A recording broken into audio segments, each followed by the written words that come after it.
साथियों नमस्कार। फिर से एक खबर लेकर के हाजिर हूं मैं एबी भारती। और खबर अ, बहुत चिंता में डाल देने वाली है। अर्थव्यवस्था और लोगों की उम्मीदों के खिलाफ है ये खबर।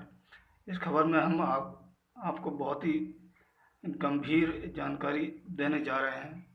चैनल को कृपया लाइक कर लीजिए और वो सब्सक्राइब कर लीजिए और उसके बाद फिर खबर में आगे बढ़ते हैं।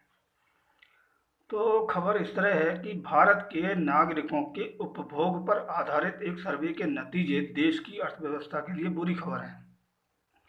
भारतीय रिजर्व बैंक के ताज़ा आंकड़ों के मुताबिक इसके बारे में बताने वाला मई का आंकड़ा रिकॉर्ड निचले स्तर पर आ गया है।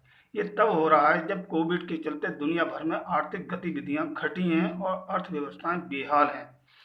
रिजर्व बैंक के कंज्यूमर कॉन्फिडेंस सर्वे के मुताबिक करंट सिचुएशन इंडेक्स मई में 48.5 के रिकॉर्ड निचले स्तर लेवल पर आ गया, जो मार्च में 53.1 था।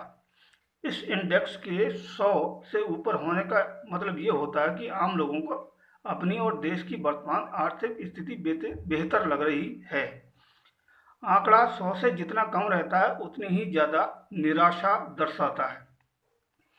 आरबीआई के सर्वे में शामिल प्रतिभागियों ने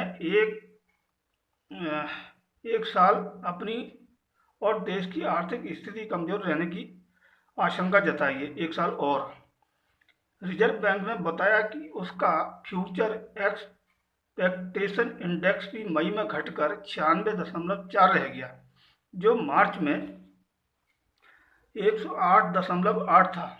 रिजर्व बैंक के मुताबिक इस नए सर्वे में परिवारों के खर्च में कमी आने का भी पता चला है।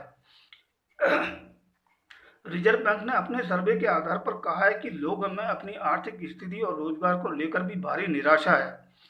हालात इतने खराब हैं कि लोगों ने जरूरी खर्च भी घटाना शुरू कर दिया है।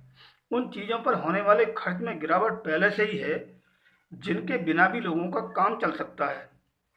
हाई फ्रीक्वेंसी इकोनॉमिक इंडिकेटर मतलब कमोबेश मासिक आधार पर जारी होने वाले हर तरह की गतिविधियों में कमी आने के संकेत दे रहे हैं।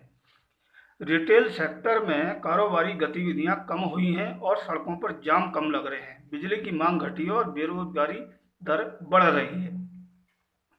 रिजर्व बैंक के दूसरे सर्वे के मुताबिक ज्यादातर लोग महंगाई लंबे समय तक ज्यादा बनी रहने का अनुमान लगा रहे हैं। इससे मौद्रिक नीति के मोर्चे पर उसकी परेशानी बढ़ रही है, जिसने महंगाई में बढ़ोतरी के चलते साल भर से ज्यादा पहले ही ब्याज दरों में कटौती का दौर रोक दिया है। मतलब रिजर्व बैंक पर जो है लोड बढ़ रहा है। और तो और ग्रोथ को बढ़ावा देने के लिए वो कल भी दरों में कटौती नहीं कर पाया। आम लोग मई में महंगाई दर 10.2% तक रहने का अनुमान लगा रहे हैं। ये उनकी तरफ से मार्च में लगाए गए अनुमान से 150 बेसिस पॉइंट ज़्यादा है। वे मई से अपने 3 महीने में महंगाई दर 10.8% तक रहने का अनुमान लगा रहे हैं।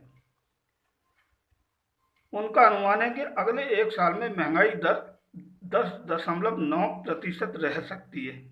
इस रिपोर्ट से और जमीनी हालात से साफ पता चलता है कि लोगों में भारी निराशा है। पिछले साल और इस साल सरकार ने कोरोना की रोकथाम का प्रमुख हथियार लॉकडाउन ही माना। कोरोना से निपटने के लिए कोई इंतजाम नहीं किए गए। लोगों की रोजी रोटी कैसे चलेगी इसकी फिक्र किए बिना सरकारें लॉकडाउन करके बैठ गईं। हमारे पड़ोसी देशों में हमारे यहाँ से हालात बेहतर हैं, लेकिन दुनिया का सबसे बड़ा लोकतंत्र बताया जाने वाला और खुद को विश्व गुरु बनने की कोशिशों करने वाला भारत आम लोगों के लिए भोजन, रोजगार, स्वास्थ्य, शिक्षा देने में बुरी तरह विफल रहा है। लोगों का भरोसा टूट चुका है। लोग अपनी जरूरी खर्चों में भी भारी कटौती करने को मजबूर हैं। करोड़ों लोग जरूरी चीजें खरीद भी नहीं पा रहे हैं। जनता की हालत बड़ी खराब है और दिन ब दिन जो है सरकार की तरफ से ऐसे कोई संकेत नहीं मिल रहे कि रोजगार और स्वास्थ्य, शिक्षा इसमें कोई जो है बेहतरी लाई जाए। ऐसे कहीं से कहीं तक कोई संकेत नहीं दिख रहे। ये सरकार पूरी तरह से जनता की दिक्कतों के प्रति कोई सरोकार नहीं रखती, ऐसा लगता है हमको। जो भी है आने वाला समय है, आप भी देख रहे हैं, हम भी देख रहे हैं। इस चैनल को कृपया लाइक कर लीजिएगा और सब्सक्राइब करिए। ठीक लगे तो शेयर भी कीजिए और हमें जो है इससे आपका सहयोग मिलेगा। मैं आपके सहयोग का आभारी रहूँगा। बहुत बहुत धन्यवाद आपका।